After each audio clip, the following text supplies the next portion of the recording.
You received a grant from the Toy Foundation to support the mental health of your patients. Can you tell us a little bit about how the funds were used and what that meant to you?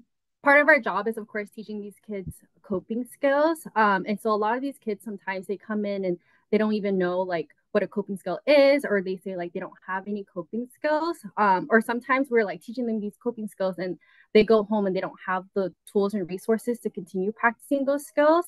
And so we were able to use the grant money to start coping kits. And I actually have one with me too to show you guys. So whenever kids come onto our unit, this is how we introduce coping skills to them. And it's also like a really good way for us to build rapport with kids, especially when it's like their first time on the units. It could be like really overwhelming. And so having this kit allows them to deal with like being in a new environment with new people. So we have like fidget items like a poppet, we have like a stress ball, we have like this tip sheet we created to kind of like give them like helpful tips while they're here on our unit. We have crayons, a little squishy, model magic, and then my personal favorite is our journals. Helps them start on like a good foot of like what coping skills is and have them practice it throughout their admission. That's fantastic. That's a very cool kit. Yeah. We've been able to give out 650 of them, so 100% to all of our patients that come to our unit.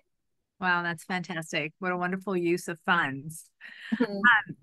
Why is incorporating play into treatment so important for your patients? I mean, we as the Toy Foundation, the Toy Association, toy manufacturers, Jazwares, where, I represent, play is critical. It's, why we are in business. So I would love to just hear how you're incorporating play into your treatment and the importance of that. So we provide trauma-informed care here at CHOC through the use of our child life specialists. So the cool thing about child life is that we are not billed. So no parent or family will receive like a bill for our services for us offering, Wow. play or medical support. So that means we're solely funded through philanthropic support. So grants like the Toy Foundation really help us keep going and allow us to provide such valuable skills to these patients and families. But play looks different for every age and developmental level. So according to the patient's like illness and the needs, we facilitate the different cores of trauma-informed care. So that's like safety, choice, collaboration, trustworthiness, and empowerment. So that's what we're doing when we're playing with these kids. We're providing them options, we're providing them choices in a situation where it feels like they don't have any anymore. So here specifically in the Mental Health Inpatient Center, we work really hard to provide our kids with choices.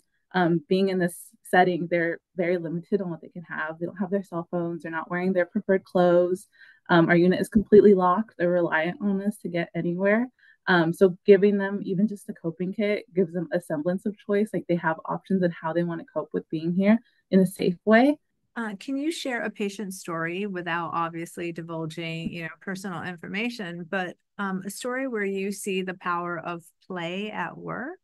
Patient who was really struggling. We were able to, they were in a not so safe situation and we got them into a safe situation and we provided them with the coping kit. So the patient was kind of sitting, trying to talk to the nurse about what had happened and what they were experiencing, what they were feeling. And I could see them like their hands are just like, they were just rubbing their hands like this. So I could, you could feel the tension. You can see it on their faces. So I ran over to grab their coping kit because I knew they hadn't gotten one yet. And when I took it over, I showed it to the nurse, and the nurse was able to pass it over to the kid. And it creates this beautiful opportunity for us to introduce ourselves and our services and what we do. And one of the things I tell the kids when I first meet them is like, part of my job is to remind you that you're a kid and that kids can have fun and that we can play. So even though we're in the hospital and it's such a scary place and it can be really hard to be here, you are still a kid and we're allowed to have fun and we're going to find our ways to do that. And so when we presented the coping kit to this kid, they immediately gravitated towards the model magic, and immediately you could see them pulling on it and playing with it. And then we started talking about slime and how we can make slime here and how that's so much fun and the different slime that they've made. And you're just able to see them go from such a heightened state to like their baseline. They're more relaxed, they're calmer. We're able to have productive conversations and move forward from there.